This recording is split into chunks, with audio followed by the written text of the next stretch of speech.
Hi and welcome to another episode of Top Volts, and this is the JPS Lotus that we're looking at today.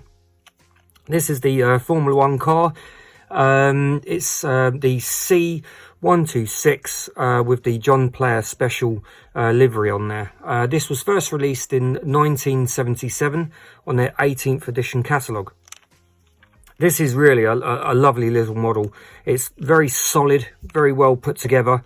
Quite a lot of nice detail as well, especially with the driver, and you've got all the seat rest on the back here and the engine detail. I do really like these, and they do go really nice around the track as well. Lots and lots of fun to play with. They run the Johnson motor, which I believe is the 111 Johnson motor. The gears on this feel very free, which is nice. It's held together with 4 screws on the underside of the chassis here, with all the details of the car on the underside here, which is great. But overall, really nice condition, really. It's in used condition. As you know, all of my cars are in used condition. I very rarely buy brand new. But the tyres in this have been replaced, which is nice, nice and grippy. But we'll have a little look inside this to make sure there isn't any work that needs to be done, especially around sort of the soldered areas and whatnot. Just make sure that the wires inside are in good condition, and to see if the motor needs a drink of oil. It looks a little bit dry from the underside, so maybe a spot of oil wouldn't go amiss. So we'll open this up, but first things first, we'll remove the rear tail. Most of these are not glued on, and they shouldn't really be glued on, because if the car comes off the track, rather than break all the gubbins back here, like where you've got the exhaust and the motor and stuff, it will just snap that through. So it is, if you can, leave it literally just sitting in there. It is quite secure. You know, you do have to wiggle that out so it doesn't just fall out. So if you can leave it unglued, then that's the way forward. So if I turn this over, just grab a screwdriver and we'll take these out.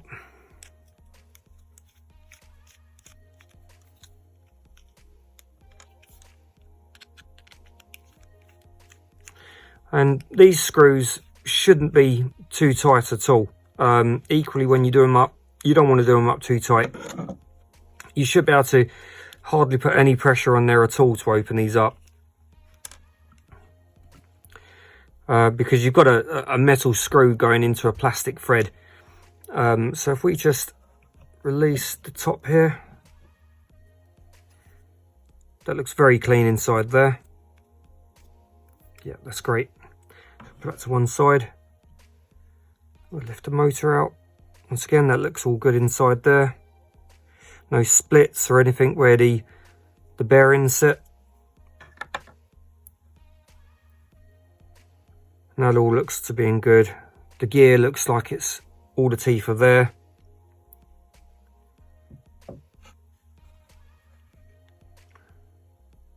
And the wires appear to be in good condition, although the sheath on that one looks to have come away. So what we need to do is just make sure that this doesn't make contact with the motor, which looks like it has been. There's like a sort of scorched mark where this wire has been making contact. So what we'll do is we'll probably put just a bit of tape around this just to stop that touching the motor and causing that to arc like it has been. Because what you have is the plastic on the front here is what separates the body shell, not, well, I suppose the casing to the motor, you could say. So that's been arcing on there, which you need to try and prevent that from happening. But overall, the wires themselves look to be in good condition. Looks like the pin is starting to come out of the pickup there, so we'll put that back in. But overall, I think I'm quite pleased with that. So we'll just get a bit of tape. I'll probably get a pair of pliers just to push that pin back in and get some oil. Okay, so first job, we'll do this. We'll just wrap a little bit of insulation tape just around this cable.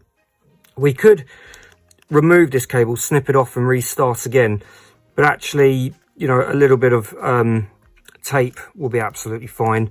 Let's just remove that front axle from there. For what it is, everything else seems to be in really good condition. So we'll just wrap a little bit of tape around that just to stop that arcing. The brushes inside there, they look to be in good condition. You can normally tell by the depth. So, you know, they look to be almost new. So this motor hasn't had a massive amount of use, it looks like, or they've been changed. But let's change that and put a bit of insulation tape just around that. So I've got a bit of pre-cut. So we'll just slide that under.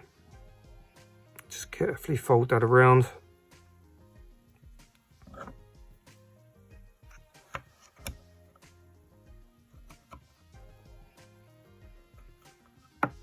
Just wrap that through.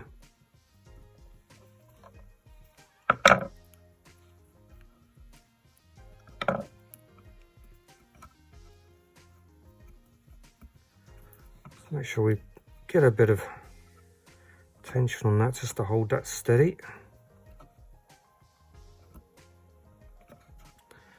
Okay, perfect. So that will do the job. But like I said, you know, we could cut this wire, resolder it on, but actually that will work absolutely fine. When it comes to taking this motor out, you know, if we ever need to, then we'll swap this out. But for the meantime, that will work absolutely fine. You know, we're not trying to run any races with this. I just want to make sure that that doesn't arc anymore. But now what we'll do is we'll just squash that pin back into the braid. Just very carefully, just give it a light pinch. Perfect. Just a tiny bit more. Okay, and let's put that back straight back into there. That's great. Okay, so we'll give this motor a tiny drink of oil. So we'll just place a tiny bit at the top here, just literally where you've got the spine of the motor just poking through there. You just want to put a tiny bit just around. You don't need to put a lot around this at all. We'll just turn that oil in. And usually when you do this, you can feel the difference in the motor just as you're winding that in. We stick another piece of oil just under the pinion. Once again, straight into the spine of the motor. We just turn that in. Okay, that's great. So let's put the front axle back.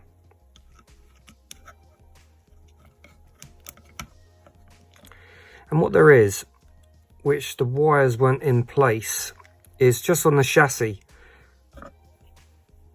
just there. If I can shine the light so you can see it there.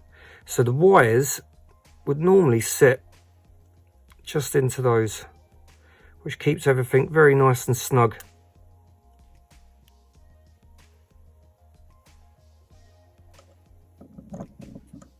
And that holds the wires very nice. So, perfect. So, rear axle back into place. Just get that sitting in there nice. It literally just rests in place. Then the rear motor will hold that just steady. That's great. And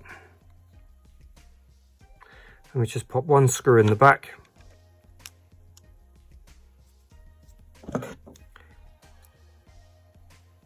You should feel almost no resistance as you're winding that screw in. You can wind the screw back on itself until you feel a click, like that, and then go all the way back in again. And that way you don't recut a new thread every time you take this car apart. So we'll then lower the body shell on.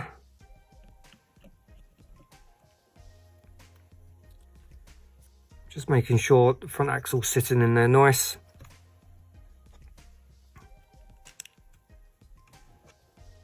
Just place those screws back into place.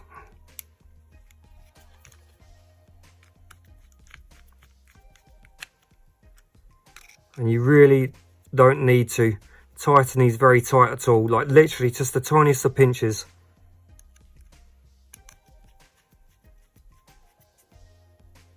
That's perfect. Okay, and then we just put the fairing back on. Perfect. So we'll give this motor a little run up just to make sure it is operating as it should.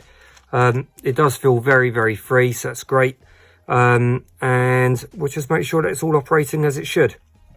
Okay, so we'll start the volt slow as usual, and then run the motor up just to make sure that the pinion and the rear gear are meshing nicely, and also just to let the motor sort of get that oil circulating around in there. So we just get the power going. I'm just going to lift the rear wheels very, very slightly. Okay, that came on very, very nice. That's really, really smooth. It's actually lovely and quiet, this car.